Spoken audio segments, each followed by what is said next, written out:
Thank you, Howard Fineman. Joining us right now is Republican Senator Ron Johnson of Wisconsin. He's a member of the Senate Foreign Relations Committee and also the Homeland Security Committee. Senator, thank you for joining us. Can you go through the realities of Capitol Hill? Do they reflect the voters on the Democratic side who don't really want a ground war coming? On the Republican side, they're willing to accept a development of this war, an escalation? Where are the two parties, and why are we not getting a vote between now and the election? Well, we're not getting a vote because of the politics of the situation. But, Chris, you mentioned the key word, reality. The American people are accepting reality. They support President Obama's stated goal of defeating ISIS. Nobody relishes war. Certainly the American people don't. I don't. But, the fact is we haven't chosen to go to war with Islamic terror.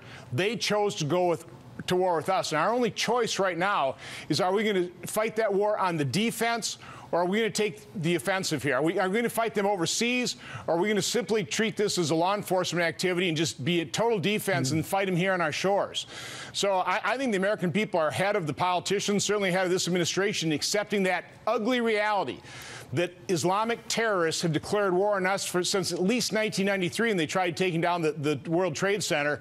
And this is going to be a long, hard struggle. It's going to be difficult to defeat it. But here's where President Obama is absolutely right. In his UN speech, which I thought was very strong, he said that the Muslim community must rise up. They must publicly, visibly, loudly reject and renounce Islamic terror, this ideology. And that is, in the end, what's going to take. But that's going to take years.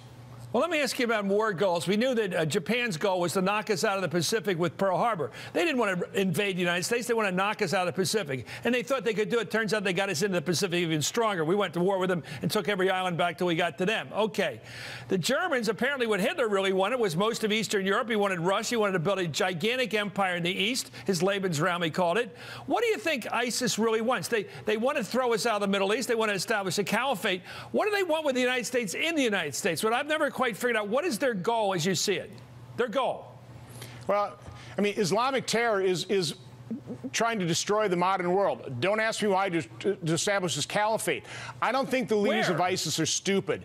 Here's what I think they want to do. Right now, I do believe they want to draw the U.S. and the West into this battle, but they want to draw us in because they don't believe we have the staying power. I think Charles Krauthammer nailed it in his column. What they want, they are counting on the fact that we won't be in for the long term. We really won't be in there to defeat ISIS, so that when we bug out of there in a couple of years, they can claim victory. They'll be the preeminent Islamic terror group. They can establish their caliphate because that's, I think, their final end. But again, they've been... Go ahead.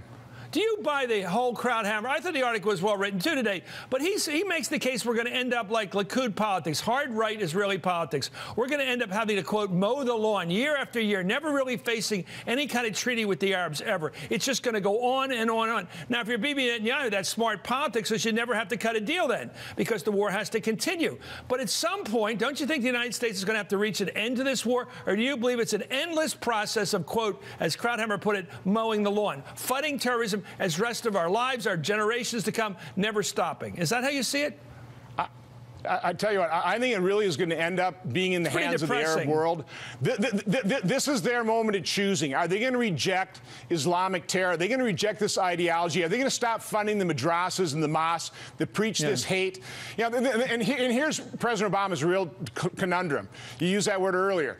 If America leads too much, the Arab state's going to sit back and go, oh, America's going to take care of it one more time. If we don't lead enough, we won't be able to draw the Arab world into that coalition 100% committed. So it's a very fine line. I don't envy President Obama's task. But again, I really thought his UN speech was strong. He laid out the steps. We got to be realistic. We got to be honest with the American public, though. He was wrong in taking any action off the table. He was right in establishing the goal of defeating Islamic terror, first with ISIS and then around the world. And that's why this is going to be a long, tough slog. You just opened the question. Would you support ground troops if it came to it? If the military recommended it? Your party says they would, according to our polling. If that's what it takes to defeat ISIS, yes, we've got to support what it takes to achieve the goal that President Obama established. Keep coming back, Senator. Thank you very much, Senator Ron Johnson, Republican of Wisconsin. Thanks for having me on. A very interesting state, by the way, Wisconsin. Coming